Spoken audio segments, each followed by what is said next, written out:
Today's video we're going to look at a multi-tool mounting system I have that you can use in a garage that has somewhat limited space, but you want to use a variety of tools, so stay tuned. Welcome to Retire Ready.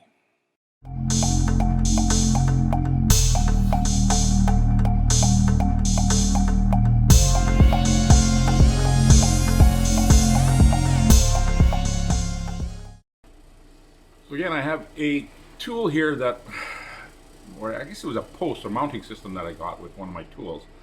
And, rather than just have a one post, one tool use, I decided that I wanted to make this a multi-tool post. Because if I was going to drill holes in my floor and have it mounted somewhat securely,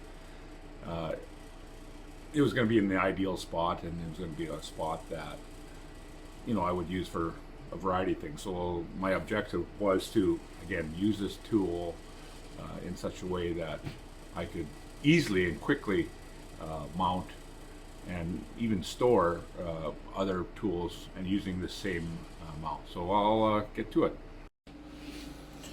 So here is it's a 4x4 post that was used for mounting a pipe bender. And you can see it's bolted down with 4 bolts.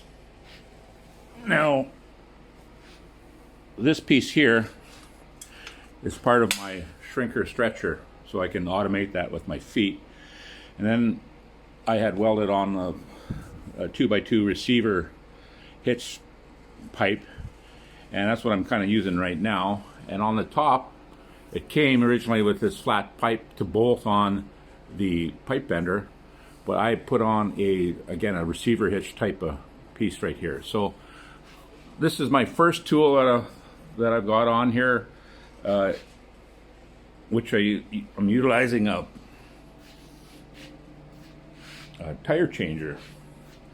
So right now I have a flat on my tire on my Jeep, so I'm just breaking the seal right now, but then I would mount the tire on here. So again, if anybody's used one of these tire changers, they know that it's a pain in the butt to keep upright and try and manipulate it without actually bolting it down to something solid. So this I can use, the tire changer, I can either use it on this solid mount, or if I'm outside, I can take this and I can adjust that height and put it on any vehicle that has the receiver on the front. So I can do it outside or I can do it inside here. So it's very multiple use type of thing. So it does work very well. So that's again, now it's 1 and 2 tools here.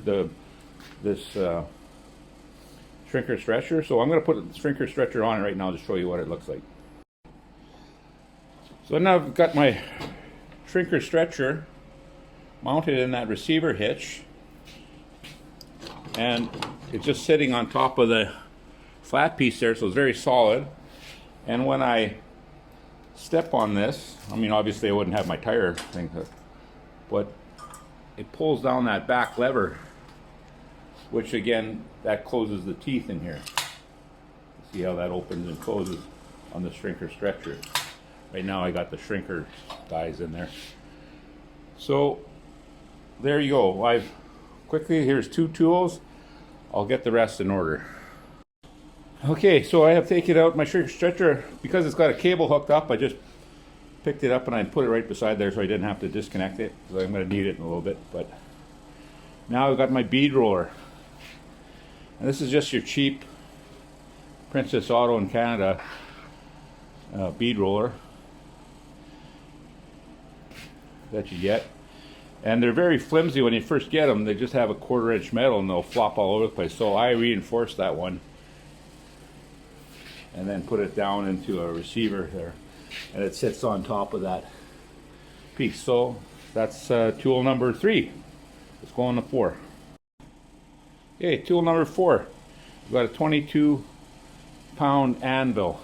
I haven't even used it yet. I just set this up last week, but I've got it mounted, welded down this one, and then I've got a bolt-in piece here which keeps it nice and sturdy. So I think that's tool number 4. All right, here is tool number It's 6. 11 o'clock. It's my sheet metal shear. It'll do up to a 1/4 inch. Pretty tough to do that, but anything under a 1/4, quite handily, it'll cut that. So that works very good. So there's tool number 5. All right, here we go with tool number 6, an English wheel. A little wobbly there, but adjust it down here.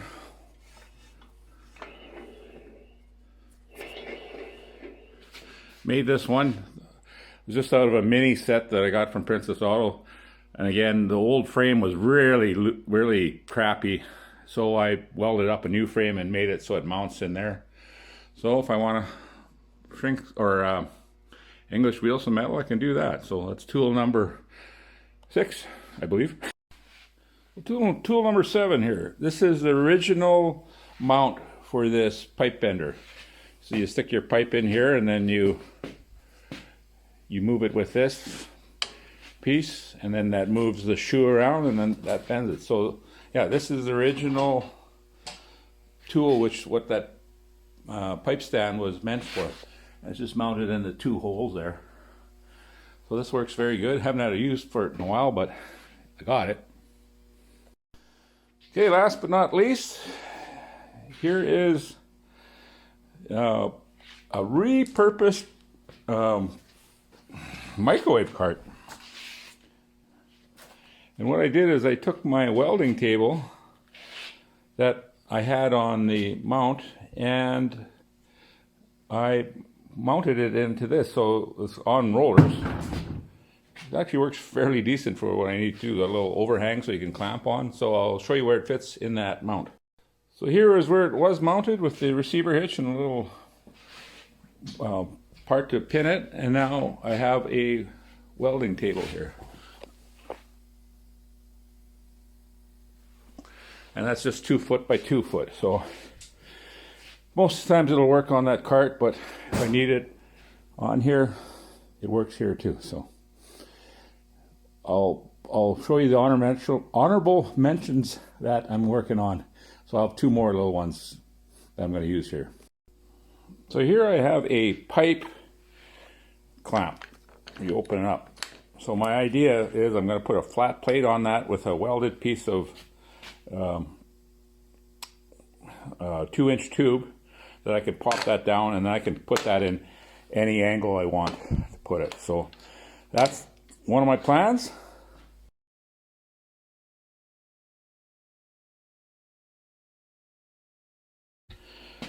Well, this is a small little one, but I think I'm going to get myself a 4-inch or something like that.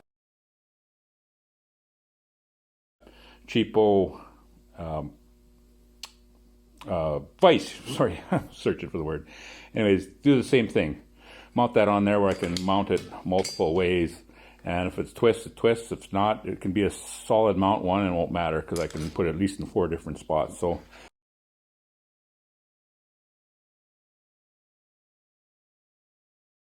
that's the future plans for this. So I hope you enjoyed the video. It's David Retire Ready. We will talk to you later. Bye-bye.